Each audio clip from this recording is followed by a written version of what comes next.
Hi race fans, I'm Elliot Camies and this is a NASCAR Cup Dates Monday preview.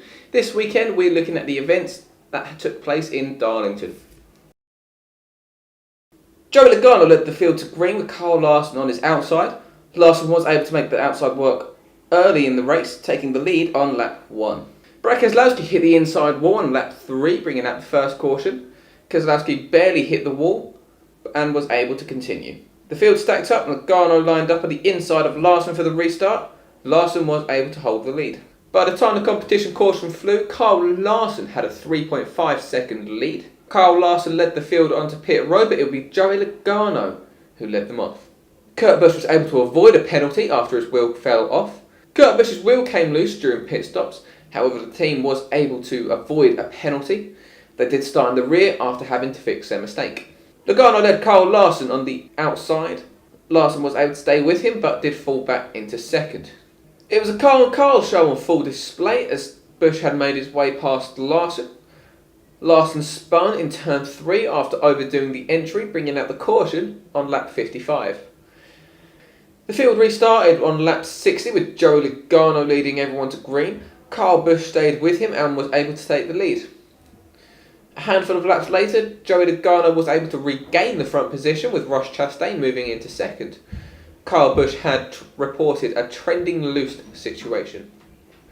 Joey Logano had powered his way to finish stage 1 in first.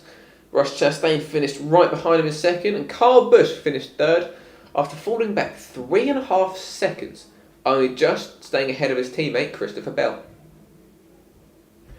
Joey Logano got the jump on Kyle Busch on the stage 2 restart. Busch stayed on the outside as Chastain moved to the inside, got extremely loose but was able to slide up in front of Busch for second. Kyle Larson had engine failure which exited him prematurely from the race on lap 121. This was the second time in 9 starts that Kyle Larson had failed to finish in the top 10. Martin Truex Jr. pitted on lap 135.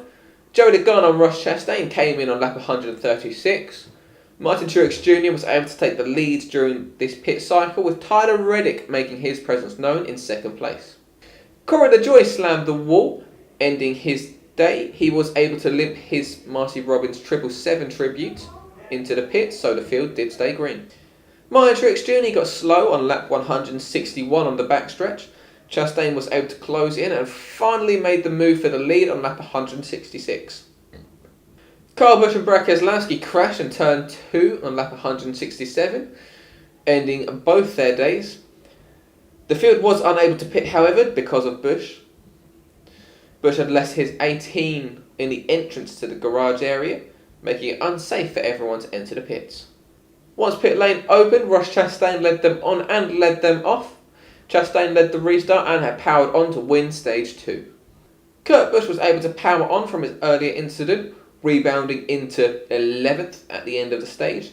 Aric Almirola had moved into the top 10 and Denny Hamlin finished the stage in 4th.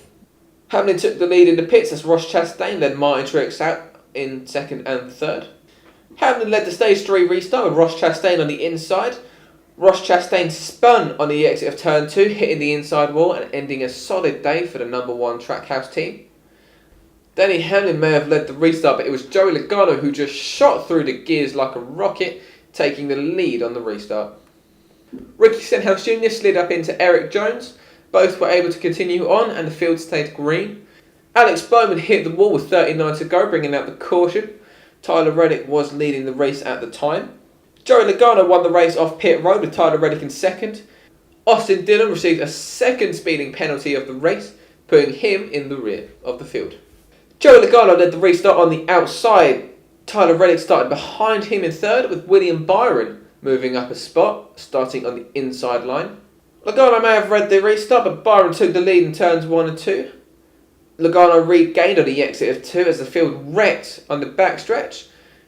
Martin Truex Jr. had to check up, which caused Kurt Busch, Bubba Wallace and Cole Custer each to end their days alongside him. Erik Jones and Denny Hamlin both suffered major damage. Ryan Blaney, Chase Briscoe and Chase Elliott each received bumps, but were able to continue on with pace. It may have been Joey Logano leading the restart, but William Byron took the lead with 24 to go. Byron stretched his lead over 1 second, but Joey Logano was able to reel him back in. Logano made his move coming to the white flag by bumping William Byron up the track in turns 3 and 4. Tyler Reddick was able to move up into second place. Joey Logano took the white flag and won his first race in Darlington, ending a 40-race winless streak. Michael McDowell was able to finish in the top 10, with Cody Ware finishing in the top 20 after having such a solid day with Rick Ware Racing. That's all for the NASCAR Cup Dates Monday review. Make sure you check in on Friday, where me and Dan will go over our picks for Kansas Speedway. I've been Elliot Camies, and this has been the NASCAR Cup Dates Monday review, and thank you for watching.